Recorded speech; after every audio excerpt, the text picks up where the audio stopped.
اللہ اکبر لا الہ الا اللہ واللہ اکبر وللہ الحمد ان اللہ وملائکتہ یصلون علی النبی یا ایہا الذین آمنوا صلوا علیہ وسلموا تسلیما اللہم صل وسلم وبارک علی سیدنا محمد وعلی آلہ واصحابہ وازواجہ وذریتہ اجمعین سبحان اللہ والحمد للہ ولا الہ الا اللہ واللہ اکبر ولا حول ولا قوة الا باللہ العلی العظیم۔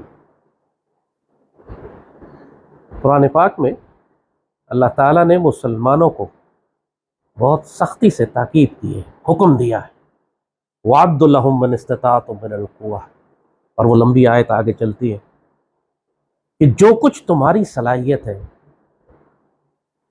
جو کچھ تمہاری کیپیسٹی ہے، جتنا تم افورڈ کر سکتے ہو، جتنا اللہ نے تم کو صلاحیت عطا فرمائی ہے، اس کے مطابق دشمنوں سے جنگ کرنے کے لیے اسلحہ اور ساز و سامان اور جنگی گھوڑے تیار رکھا کرو۔ جس طرح آپ کو نماز اور روزے اور حج اور زکوٰۃ کا حکم ہے، اسی طرح مسلمانوں کو اپنی تلواریں تیز رکھنے کا بھی حکم ہے۔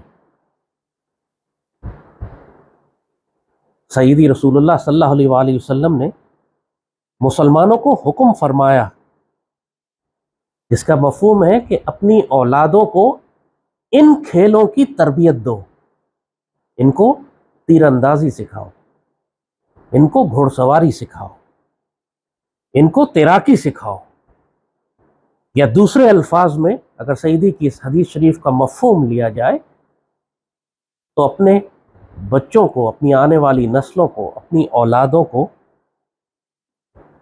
جنگ کے تمام علوم سکھاؤ، سروائیول سکھاؤ، ان کو مشکل وقت میں میدان جنگ میں سروائیو کرنے اور مشکل حالات میں اپنا دفاع کرنے اور امت کی حفاظت کرنے کے قابل بناؤ۔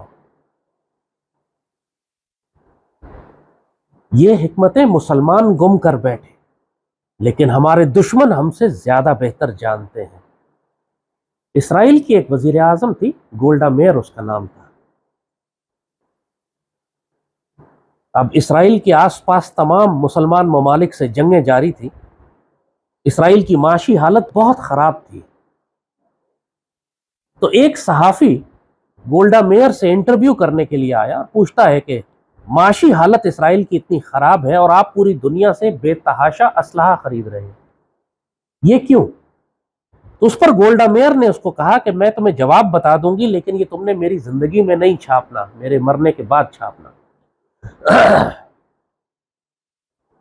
اور گولڈا میئر نے، اس یہودی عورت نے اس صحافی کو بتایا کہ تمہارے سوال کا جواب یہ ہے کہ میں نے مسلمانوں کی تاریخ پڑھی ہے، میں نے سیدی رسول اللہ صلی اللہ علیہ وآلہ وسلم کی حیات مبارک کو پڑھا ہے، اور میں نے یہ دیکھا ہے کہ سیدی رسول اللہ نے جو ریاست قائم فرمائی تھی وہ انتہائی غریب تھی، آپ کے گھر میں کھانے کو کچھ نہیں ہوتا تھا، اس کی معیشت کمزور تھی، لیکن جب سیدی رسول اللہ نے پردہ فرمایا تو آپ کے گھر کی دیواروں پر صرف اسلحہ لٹکا ہوا تھا، تلواریں تھیں، نیزے تھے، کمانیں تھیں، جنگی ساز و سامان اور ہتھیار تھے۔ اس سے میں نے یہ سبق سیکھا کہ تاریخ یہ نہیں گنتی کہ تمہاری میز پر کھانا کتنا تھا اور تمہارے پاس پیسہ کتنا تھا، تاریخ صرف فتوحات گنتی ہے، تاریخ صرف یہ گنتی ہے کس قوم نے اپنی عزت اور آبرو کی حفاظت کتنی دلیری اور جانبازی سے کی۔ یہ یہودی عورت بتا رہی ہے سیدی رسول اللہ کی سنت سے حکمت لے کر۔ سلطان صلاح الدین ایوبی سے روایت ہے کہ کسی نے سوال کیا کہ کیا اسلام تلوار سے پھیلا تھا یا تبلیغ سے؟ تو سلطان نے جواب دیا کہ مجھے نہیں معلوم کہ اسلام تلوار سے پھیلا یا تبلیغ سے، لیکن یہ بات میں جانتا ہوں کہ اس کی حفاظت صرف تلوار سے ممکن ہے۔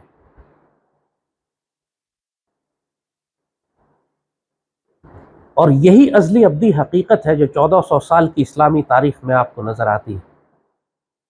جب کبھی کسی مسلمان فرد نے یا ریاست نے اللہ کے اس حکم سے نافرمانی کی، وَعَدُّ لَهُم مِّنَ اسْتَطَعْتُم مِّنَ الْقُوَّةِ، جو کچھ تمہاری صلاحیت ہے اللہ نے تم کو وسائل دیے، اس کے مطابق اپنے آپ کو آنے والی جنگوں کے لیے تیار رکھو۔ جب بھی مسلمانوں نے نافرمانی اور روگردانی کی اس حکم سے، ان کی سلطنتیں بھی تباہ ہوئیں، وہ خود بھی ذلیل و خوار ہوئے، ان کو بھی گھروں سے نکالا گیا، ان کو بھی غلام بنایا گیا، اور وہاں پر دین اسلام کا بھی نام و نشان مٹا دیا گیا۔ 800 سال مسلمانوں نے اندلسیہ پر حکومت کی۔ ایک زمانہ تھا جب پوری دنیا سے لوگ، انگلستان کا بادشاہ اندلس کے مسلمان خلیفہ کو خط لکھ کر کہتا تھا خادمکم المطیع، آپ کا اوبیڈینٹ سرونٹ، آپ کا تابعدار غلام۔ یہ انگلستان کا بادشاہ لکھتا تھا مسلمانوں کے خلیفہ کو کہ آپ ہمیں اجازت دیں کہ ہم اپنے بچے آپ کی جامعات میں، یونیورسٹیز میں پڑھنے کے لیے بھیج سکیں۔ غرناطہ میں، قرطبہ میں، اندلسیہ میں ایسی جامعات تھیں کہ پوری دنیا سے لوگ بادشاہ کی خدمت میں، اس طرح کے بڑے بڑے بادشاہ خط لکھ کر کہتے تھے خادمکم المطیع، ہم آپ کے غلام نوکر ہیں، ہمیں حکم دیں، اجازت دیں کہ ہمارے بچے پڑھ لیں۔ اور یہی وہ اندلسیہ تھا جہاں پر 1492 میں جب غرناطہ کا سقوط ہوتا ہے تو جو آخری بو عبداللہ مسلمان حکمران جب وہاں سے نکلتا ہے تو پیچھے مڑ کر اپنے قلعے کو دیکھتا ہے اور آنسوؤں سے روتا ہے۔ تو اس کی ماں نے پھر اس کو تانا دیا کہ جس قلعے کی حفاظت کے لیے تو مردوں کی طرح لڑ نہیں سکا، اب اس کی یاد میں عورتوں کی طرح آنسو کیوں بہاتا ہے؟ آپ کو یہی انجام مغل بادشاہوں کا ملے گا۔ کہاں تو بابر بادشاہ تھا کہ جو ہما یارہ دوزخ ہما یارہ جنت کر کے گھوڑے کی ننگی پیٹھ پر سفر کرتا اور دریا پار کرتا تھا، اور کہاں آخر میں مغل بادشاہوں کا بہادر شاہ ظفر اور اس کی اولاد کا حال یہ ہو چکا تھا کہ جب ان سے کہا گیا کہ بھاگے انگریز فوج آ رہی ہے تو وہ بستر پر بیٹھے رہ گئے کہ کوئی ہمیں جوتا پہنائے تو ہم۔ نتیجہ یہی ہوا کہ پھر ان کے سر کاٹ کے کتوں کے آگے ڈال دیے گئے اور بادشاہ جلا وطن ہو کے بے عزتی کی موت مرا۔ بغداد پوری دنیا میں مسلمانوں کا مرکز، کئی 100 سال تک مدینۃ الحکمت، پوری دنیا سے سائنس اینڈ ٹیکنالوجی اور علوم وہاں پر پڑھائے جاتے۔ آج بھی جو علوم بغداد میں اس وقت ڈسکور کیے گئے، جو نقشے بنائے گئے، جو science and mathematics and trigonometry and chemistry پڑھائی گئی دنیا کو، آج تک دنیا میں اس کی بنیاد پر سائنس اینڈ ٹیکنالوجی کی بنیاد پڑی۔ لیکن جب انہوں نے اپنی 4 لاکھ کی فوج کو رخصت پہ بھیج دیا کہ اس علم و ہنر کے مرکز میں ڈیفنس بجٹ کی ضرورت کیا ہے، اس کو فارغ کر دو، تو چند ہی مہینوں کے بعد اللہ نے ہلاکو خان وہاں پر داخل کیا۔ اس ہلاکو خان کے سامنے خلیفہ نے ہیرے جواہرات اور سونا چاندی بھجوایا کہ آپ ہماری جان بخش دیں۔ ہلاکو نے وہی سب کچھ خلیفہ کے آگے رکھا اور کہا اب اس کو کھاؤ۔ خلیفہ نے کہا میں یہ کھا نہیں سکتا۔ کہتے جب کھا نہیں سکتے تو جمع کس لیے کیا تھا؟ فوج کیوں نہیں بنائی؟ اپنی قوم پر کیوں نہیں خرچ کیا؟ دفاع مضبوط کیوں نہیں کیا اپنا؟ پھر اس خلیفہ کا عبرتناک انجام یہ ہوا کہ اس کو انہی قیمتی قالینوں میں لپیٹ کر میدان میں رکھ دیا گیا اور اوپر پوری تاتاری فوج نے اپنے گھوڑے چلا دیے، اور پھر اس کی اس طرح بری طرح سے اس کو قتل کرنے کے بعد بغداد کے 15 لاکھ مسلمانوں کو ذبح کیا، اور وہ تمام لائبریریاں اور کتابیں جو علم و فنون کا مرکز تھا اس کو اٹھا کے دجلہ میں پھینک دیا۔ کیوں؟ کیونکہ مسلمانوں نے سیدی رسول اللہ کے اس حکم کی تعمیل نہیں فرمائی، اللہ کے اس حکم کی تعمیل نہیں کی کہ وَأَعِدُّوا لَهُم مِّنِ اسْتَطَعْتُم مِّنَ الْقُوَّةِ، جو تمہاری صلاحیت ہے، جو اللہ نے تمہیں وسائل دیے ہیں، اس کے مطابق ہر وقت اپنے آپ کو حالت جنگ میں رکھو۔ حضرت عمر رضی اللہ تعالی عنہ جب بیت المقدس شریف کو فتح کرنے کے لیے تشریف لے کے جاتے ہیں، اس وقت مسلمان فوجیں عراق اور شام میں رومن اور پرشین امپائر کے خلاف لڑ رہی تھیں۔ بڑے بڑے شہر، پورا شام فتح ہو چکا تھا، بیت المقدس شریف آخری شہر تھا جو مسلمانوں نے لینا تھا۔ انہوں نے شرط لگا دی عیسائیوں نے کہ جب مسلمانوں کے خلیفہ آئیں گے تو ہم خود چابی ان کے حوالے کر دیں گے۔ سیدنا عمر مدینے سے تشریف لے کے جاتے ہیں، جب شہر کے باہر پہنچتے ہیں تو حضرت ابو عبیدہ ابن جراح، حضرت خالد بن ولید ان کا استقبال کرتے ہیں، اور انہوں نے اوپر بڑے خوبصورت کرتے پہنے ہوتے ہیں۔ حضرت عمر نے ان کو دیکھا تو جلال میں آ گئے، زمین سے پتھر اٹھا کے مارے ان کی جانب کہ ابھی اللہ نے تم کو ذرا سا سکون دیا اور تم لوگوں نے نرم و نازک کپڑے پہننے شروع کر دیے۔ سیدنا خالد نے، سیدنا ابو عبیدہ نے اپنے کرتے اٹھائے تو ان کے نیچے میدان جنگ کی ذرہ پہنی ہوئی تھی، بیٹل آرمر پہنا ہوا تھا، بلٹ پروف جیکٹس آج کے الفاظ میں بات کریں تو انہوں نے پہنے ہوئے تھے۔ فرمایا سیدی ہم نے نیچے پورا جنگ کی تیاری کی ہوئی ہے، یہ صرف اوپر کرتا پہنا ہے۔ پھر سیدنا عمر کا غصہ جلال تھوڑا کم ہوا۔ پوری 1400 سال کی اسلامی تاریخ ایک ہی سبق ہے کہ جب مسلمانوں نے وَأَعِدُّوا لَهُم مِّنَ اسْتَطَاعْتُم مِّنَ الْقُوَّةِ اس حکم پر عمل نہیں کیا، وہ ذلیل و خوار اور رسوا ہو گئے، ان کی عزتیں لٹ گئی، سلطنتیں چلی گئی۔ 1947 میں جو ہم 50 لاکھ مسلمان مارے گئے، شاید ہی کسی کے پاس کوئی تلوار، کوئی تیر، کوئی ہتھیار، کوئی رائفل ہوتی۔ 100-150 سال کی غلامی نے مسلمانوں کو اس قدر ذلیل و رسوا کر دیا تھا، ایسی بے بسی میں مارے گئے، اور ایسا ہماری عزت اور حرمت کا نقصان ہوا۔ یہی حال 71 میں ہوا ہمارے ساتھ، مشرقی پاکستان میں مکتبانی دہشت گرد اور مسلح، اور لاکھوں پاکستانی غیر مسلح شریف لوگ، نہ جہاد کیا، نہ جہاد کی تیاری کی، نہ گھر میں اسلحہ رکھا کبھی۔ آج پورے پاکستانیوں کو تو سب سے زیادہ نظر آنا چاہیے سوات میں اور ٹرائبل ایریا میں، پورے ملک میں جو دہشت گردی جاری ہے۔ 1 لاکھ پاکستانی شہید ہو چکے ہیں۔ کیا نماز پڑھنے کا حکم صرف پاک فوج کے لیے؟ کیا روزہ رکھنا، حج کرنا، زکوٰۃ دینے کا حکم صرف پاک فوج کے لیے؟ تو کیا جہاد کرنے کا حکم صرف پاک فوج کے لیے یا ہر مسلمان کے لیے؟ سیدی رسول اللہ کے دین کی حفاظت کرنا، کیا 1400 سال کی اسلامی تاریخ میں، کیا صحابہ کرام نے، کیا سیدی رسول اللہ نے، کیا صحابہ کرام نے اس زمانے میں خلفائے راشدین کے دور میں کیا کوئی باقاعدہ آرمی تھی؟ نہیں۔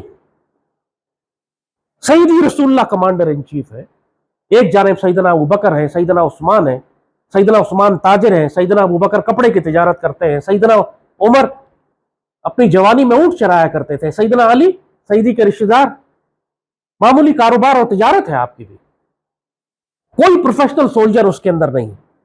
اور جب حکم ہوتا ہے جنگ کرنے کا اور جہاد کرنے کا حکم آتا ہے تو پوری مسلم دنیا سے، ہر گھر سے والنٹیئر نکل کر آتا ہے، رضاکار آتا ہے، پوری مسلمان فوج۔ کہیں وہاں پہ رینکس تھے، کہیں وہاں پہ یونٹس تھی، کہیں وہاں پہ ریگولر آرمی تھی، یہ تو صدیوں بعد بنے ہیں معاملے۔ ہر مسلمان کو معلوم تھا کیا غزوہ بدر میں سیدی رسول اللہ جو کمانڈ فرما رہے ہیں وہ 313 کس فوج سے تعلق رکھتے تھے؟ غزوہ احد میں، غزوہ خندق میں، غزوہ حنین میں، غزوہ تبوک میں وہ کون لوگ تھے؟ مہاجر تھے، انصار تھے، انصار میں اوس اور خزرج قبیلے کے لوگ تھے، اور جو نئے قبیلے کے آس پاس جو مسلمان ہوتے جا رہے، کون سا اس میں ایسا تھا کہ جو کسی ریگولر آرمی کا ہو؟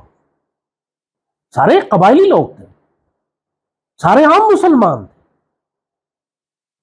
ہمیشہ تاریخ اسلام میں ایسا ہوتا ہے کہ جب ملک اور قوم کو ضرورت پڑی ہے حکم دیا جاتا تھا جتنے مسلمان تلواریں لا سکتے ہیں آ جائے، اس کی فوجیں بنتی تھی اور وہی جہاد کرتے تھے اور وہی کیمپینز میں جاتے تھے۔ ہم نے یہ کام تقسیم کیسے کر لیا کہ دین صرف ملا سنبھالے گا، جہاد صرف فوج کرے گی؟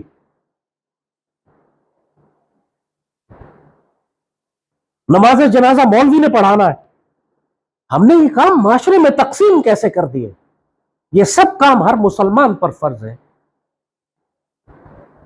اور استطاعت کا کیا مطلب؟ یہ شکایت کرتے ہیں کہ جی ہمارے پاس تو ہتھیار ہے ہی نہیں، لائسنس ملتا نہیں، ہم خرید نہیں سکتے، ہم غریب ہیں۔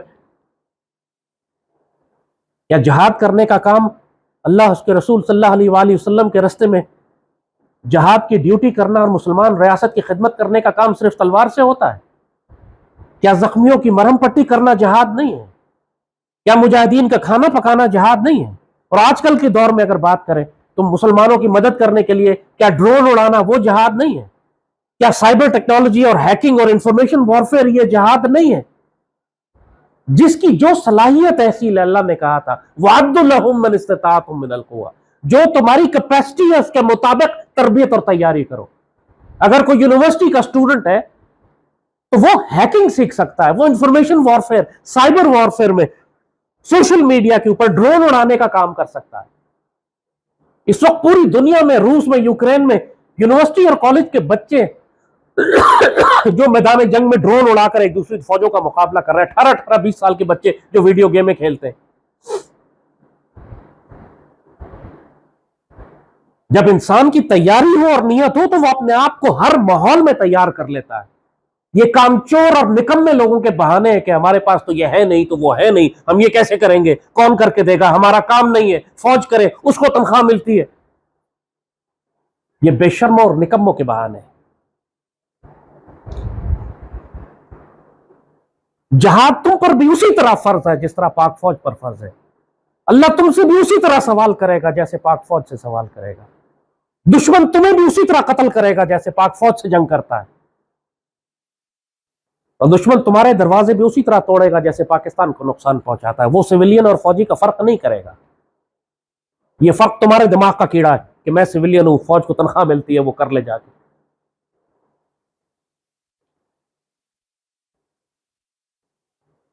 آج جو پاکستان میں بات کرتے ہیں ڈیفنس بجٹ کم کر دو, آج جو بات کرتے ہیں ہم کو اپنے دفاع پہ خرچ کرنے کی ضرورت نہیں, ہمیں سیکیورٹی ریاست بننے کی ضرورت نہیں, ہمیں ایک اکنامک ریاست بننا چاہیے, یہی ساری بکواس اندلوسیا میں اور بغداد میں پہلے ہو چکی ہے, جس کے بعد ان کھنڈروں کے نشانات بھی نہیں ملے. اس کے بعد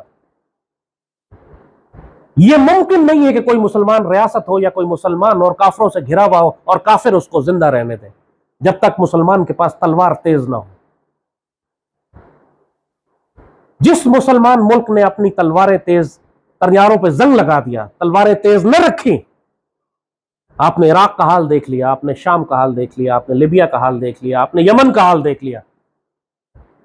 اس لیے کہ ان کے پاس کمزور فوجیں تھیں, اس لیے کہ وہ معاشی ترقی پہ زور دے رہے تھے, اس لیے کہ انہوں نے کبھی سوچا ہی نہیں تھا کہ ہم اپنا دفاع کیسے کریں گے. جب بھی کوئی مصیبت پڑتی تھی وہ پاکستان کو بلاتے تھے یا دوسرے ملکوں کو سب کانٹریکٹ کر دیتے تھے کہ ہماری سیکیورٹی امریکہ سنبھالے گا, ہماری سیکیورٹی وہ سنبھالے گا, ہماری سیکیورٹی دوسرا ملک دیکھے گا.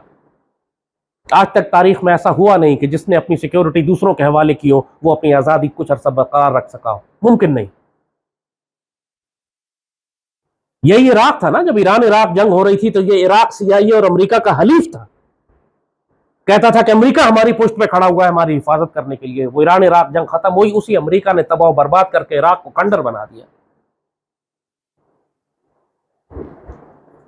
جو دشمنوں پر اعتبار کرے گا وہ اسی طرح ذلیل و خوار اور رسوا ہوگا. ہمیشہ اللہ نے مسلمانوں کو حکم دیا ہے اپنے زور بازو پر اور اللہ کے توکل پر تم اپنی حفاظت کرو. پاکستان کے تمام نوجوان, اگر بجلی کا بریک ڈاؤن ہوتا ہے تو ہر پاکستانی متاثر ہوتا ہے نا, اگر پیٹرول بند ہوتا ہے تو ہر پاکستانی متاثر ہوگا. اس وقت آپ یہ نہیں کہہ سکیں گے کہ یہ کام فوجیوں کا ہے, یہ کام دوسروں کا ہے, میری تو کوئی ذمہ داری نہیں ہے, مجھے تو کچھ نہیں ہو رہا. ہوگا تو صحیح تمہیں. اسی طرح جب جنگ مسلط ہوتی ہے, جب دہشت گردی ہوتی ہے, جب اپنی جان مال عزت اور آبرو کے دفاع کا معاملہ آتا ہے تو تم خود ذمہ دار ہو. تم اپنے گھر میں فائر بریگیڈ, اپنے گھر میں آگ بجھانے کے آلات کیوں رکھتے ہو؟ اس لیے بے شک شہر میں فائر بریگیڈ ہوتی ہے, لیکن تم کہتے ہو کہ گھر میں جو آگ لگے پہلا تو میں بجھاؤں, میری حد سے باہر نکل گئی بات تو پھر فائر بریگیڈ آئے گی. گھر میں دوائیاں کیوں رکھتے ہو؟ اس لیے رکھتے ہو کہ کوئی مسئلہ پڑے تو پہلے میں خود علاج کر لوں, بعد میں سیریس ہوگا معاملہ تو ڈاکٹر کے پاس جائیں گے. پہلے تو زخموں پہ خود پٹی کر کے انسان خون روکتا اور پب ابتدائی طبی امداد دیتا. یہی حال دفاع کا بھی ہے. اپنی جان مال عزت اور آبرو کی حفاظت تمہاری اپنی ذمہ داری ہے. اللہ نے یہ حق تمہیں دیا ہے. جب تمہاری حد سے بات باہر نکلے گی تو پھر ریاست آئے گی بیچ میں. لیکن اب جو کچھ ہونے والا ہے, جس دور میں ہم داخل ہو رہے ہیں وہ عالمی جنگوں کا دور ہے. یہ بہانے مت کرو کہ میرے پاس لائسنس نہیں ہے, میرے پاس ہتھیار نہیں ہے, میں ٹریننگ کہاں سے لوں, اتنا مہنگا ہے, روٹی کھائی نہیں جاتی, آپ کو نخرے سوج رہے ہیں, آپ کہتے ہیں تیاری تربیت کرو. ایسے بغیرت صرف مارے جائیں گے. تم کتنے بھی غریب ہو, تم کو جسمانی طور پر اپنے آپ کو مضبوط اور ورزش کرنے اور ایکسرسائز کرنے سے تو کوئی نہیں روکتا. کم از کم اس قابل تو بن جاؤ کہ مسلمان مجاہدین کا فوج کا سامان اٹھا کے ایک جگہ سے دوسری جگہ پہنچاؤ. جیسے ابھی چترال میں دیکھا تم نے کہ تمام چترالی نکل کر باہر آ گئے پاک فوج کا اسلحہ گولہ بارود آگے پہنچانے کے لیے. وہ تو کہیں تربیت یافتہ نہیں تھے, لیکن جب جنگ کا وقت آیا تو انہوں نے پاک فوج کی خدمات, اپنی خدمات پاک فوج کے حوالے کر دی. لیکن نوجوان لڑکے جو سارا دن کمپیوٹر پہ بیٹھے رہتے تھے ان کی جانیں نکل رہی تھی پہاڑ پر چڑھتے ہوئے, کیونکہ وہ جسمانی طور پر اس سے تیار نہیں تھے, صحتیں اچھی نہیں تھی. کم از کم اپنی صحت ٹھیک کر کے رکھو اس نیت سے کہ مالک جب وقت آئے گا تو میں مجاہدین کا ساز و سامان اٹھا کے یہاں سے وہاں تک پہنچا دوں گا, میرے پاس یہی کیپیسٹی ہے, یہی صلاحیت ہے, اللہ تم سے یہی خدمت لے لے گا. لیکن اپنے آپ کو تیار تو کرو. اس بحث میں پڑے ہوئے ہیں کہ غزوہ ہند ہوگا کہ نہیں ہوگا, ہو چکا ہے کہ نہیں ہوگا, ایسے ہی یہ خرافات بولتے رہتے ہیں. غزوہ ہند تو ہونا نہیں ہے, لوگوں کو ٹرک کے پیچھے لگایا ہوا ہے, ٹرک کی بتی کے پیچھے بیوقوف بنا رہے ہیں. کیسے کیسی باتیں یہ لوگ کرتے ہیں استغفر اللہ، جو کفر کی حد بھی پار کر جاتی ہے۔ جب بھارت سے جنگ ہوگی اس سے کوئی فرق نہیں پڑے گا کہ تم اس کو غزوہ ہند تسلیم کرو یا جنگ مانو، لڑنا تو تمہیں پڑے گا، دشمن تو تمہیں مارے گا۔ وہی بات کہ جو غزوہ ہند کی نیت سے لڑے گا اللہ اس کو غزوہ ہند کا اجر دے گا، اور جو صرف اپنی جان بچانے کے لیے ادھر ادھر بھاگتا پھرے گا وہ پھر اسی طرح کا۔ انما الاعمال بالنیات ہے، عملوں کا دار و مدار ان کی نیتوں پر ہے۔ ایک صحابی نے اپنے گھر کی کھڑکی بنائی، سیدی رسول اللہ نے پوچھا یہ کھڑکی کس لیے بنائی ہے؟ فرمایا سیدی اس سے روشنی اور ہوا اندر آئے گی۔ سیدی نے فرمایا جس کا مفہوم ہے کہ اگر تم نیت یہ کر لیتے کہ اس سے اذان کی آواز اندر آئے گی تو ہوا اور روشنی تو ویسے ہی آ رہے تھے، تو تم جو بھی کرو، جسمانی ورزش کرو، سامان میڈیکل کی تعلیم حاصل کرو، ابتدائی طبی امداد کے بارے میں سوچو، وائرلیس آپریٹر بن جاؤ، ڈرون اڑانا سیکھ لو، اپنی صحت ٹھیک کرو، صرف نیت یہ کر لو کہ مالک میں اپنے آپ کو تیار کر رہا ہوں کہ جب وقت آئے گا تو غزوہ ہند میں شامل ہوں گا، سیدی رسول اللہ کی امت کی حفاظت کروں گا، سیدی کی خوشخبری اور بشارتوں کے مطابق اس غزوے میں شامل ہوں گا، جو میری صلاحیت اور کیپیسٹی ہے اس کے مطابق تمہاری زندگی کا ہر سانس اللہ اجر میں تبدیل کر دے گا۔ اتنا آسان سودا ہے، اس کے باوجود تم اپنی جانوں پہ ظلم کرتے رہتے ہو، بہانے بناتے ہو، طنز کرتے ہو، اعتراض کرتے ہو۔ جو ہونا ہے وہ تو ہو کے رہنا ہے، جب آئے گی تو وہ تم سے پوچھ کے نہیں آئے گی، جیسے بارش آتی ہے تم سے پوچھ کے نہیں آتی، زلزلہ آتا ہے تم سے پوچھ کے نہیں آتا، وہ تو ایک ایسی تباہی ہوگی کہ سب کو لگ پتا جائے گا، اور جو تیار نہیں ہے وہ سب سے زیادہ مارے جائیں گے۔ جو اللہ کا حکم ہے وَأَعِدُّوا لَهُم مِّنِ اسْتَطَعْتُم مِّنَ الْقُوَّةِ، جو تمہاری صلاحیت ہے اس کے مطابق اپنے آپ کی تیاری کر کے رکھو، اور تیاری حالت امن میں ہوتی ہے، حالت جنگ میں نہیں۔ جاہلوں مارے جاؤ گے تم لوگ، کہاں تم لوگوں کے خوراک ذخیرہ کر کے رکھو، مذاق اڑاتے ہیں خوراک کیسے ذخیرہ کریں، ہمیں تو کھانے کو نہیں مل رہا، کہاں کہ پانی کے کنویں کھود کے رکھو، تمہیں پانی کی تکلیف ہوگی، ہم کیسے کریں؟ نہ کرو، پھر مرو، انتظار کرو پھر اللہ کے حکم کا کہ جب وہ آئے گا اس وقت چیخے مارتے پھرنا۔ تم یہ شکایت کم از کم اللہ کے آگے نہیں کر سکتے کہ تم پر حجت پوری نہیں کی گئی تھی، تم تک اذان نہیں پہنچی تھی۔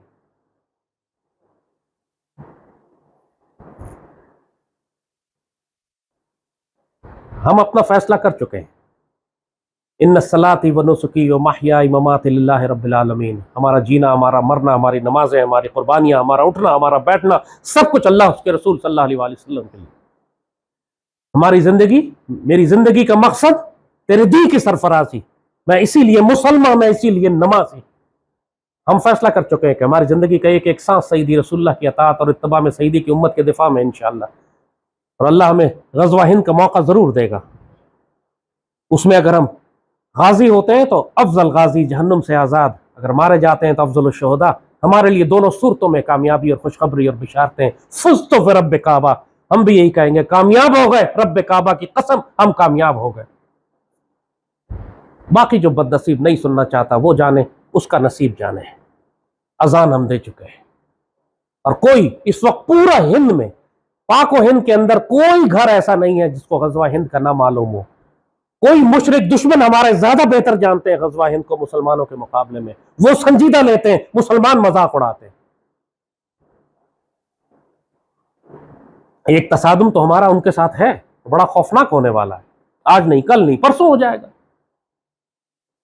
جس طرح قیامت نے آنا ہے، آج نہ آئے، کل نہ آئے، پرسوں نہ آئے، کبھی تو آئے گی نا۔ غزوہ ہند تو آنکھوں سے نظر آ رہا ہے کہ اب زیادہ دور نہیں ہے۔ ایسا نہ ہو کہ جب وہ اللہ کا حکم آئے اس وقت تم چیختے دوڑتے بھاگتے پھرو کہ مجھے کوئی تربیت کروا دے، کوئی تیاری کرا دے۔ وہ تربیت و تیاری کا وقت نہیں ہوگا۔ جب عذاب اللہ کا آ جائے اس وقت دعائیں قبول ہونا بند ہو جاتی ہیں، اس وقت دعائیں قبول ہونا بند ہو جاتی ہیں۔ دعائیں عذاب آنے سے پہلے قبول ہوتی ہیں، توبہ اس سے پہلے قبول ہوتی ہے۔ عذاب کو آنکھوں سے دیکھ لو پھر دعائیں قبول نہیں ہوتی، اور جو پہلے سے استغفار کر رہا ہے، جو پہلے سے تیاری کر رہا ہے، وہی سعید ہوں گے، باقی شقی ہوں گے، ظالم ہوں گے، اللہ کی پکڑ میں آئیں گے۔ ایک ہی آزمائش ہوگی، کچھ کے لیے آزمائش ہوگی، کچھ کے لیے سزا ہوگی۔ ہم اللہ کی پناہ مانگتے ہیں اس بات سے کہ اللہ ہمیں ظالموں میں شامل کرے۔ رضیت باللہ ربا وبالاسلام دینا وبمحمد نبی ورسولہ صلی اللہ علیہ وآلہ وسلم۔ صلی اللہ تعالی علی خیر خلقہ نور عرشہ زینت فرشہ سیدنا محمد وعلی آلہ وصحبہ وسلم۔ اللہم صلی وسلم وبارک علی سیدنا محمد وعلی آلہ وصحبہ وسلم۔ ربنا ظلمنا انفسنا وان لم تغفر لنا وترحمنا لنكونن من الخاسرين ربنا لا تزغ قلوبنا بعد إذ هديتنا وهب لنا من لدنك رحمة إنك أنت الوهاب عليك توكلنا ربي لا إله إلا أنت نستغفرك ونتوب إليك نحن مغلوب فانصرنا فانتصر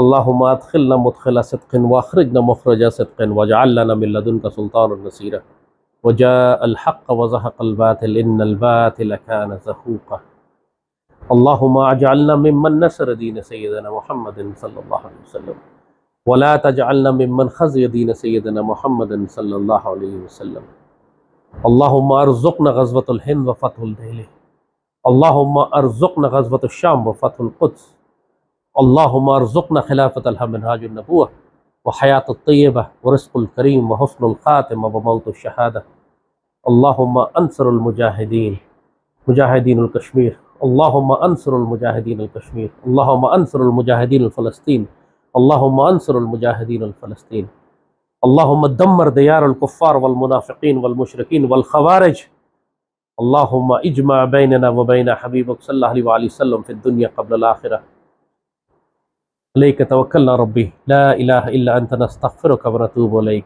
هب لنا من أزواجنا وذريتنا قرة أعين واجعلنا للمتقين إماما رب اجعلني مقيم الصلاة ومن ذريتي ربنا وتقبل دعاء ربنا اغفر لي ولوالدي وللمؤمنين يوم يقوم الحساب نستغفرك ونتوب إليك ربي نستغفرك ونتوب إليك رضيت بالله ربا وبالإسلام دينا وبمحمد نبي ورسوله صلى الله عليه وسلم تقبل منا يا ربي عليك توكلنا لا إله إلا أنت نستغفرك ونتوب إليك واعف عنا واغفر لنا وارحمنا أنت مولانا فانصرنا على القوم الكافرين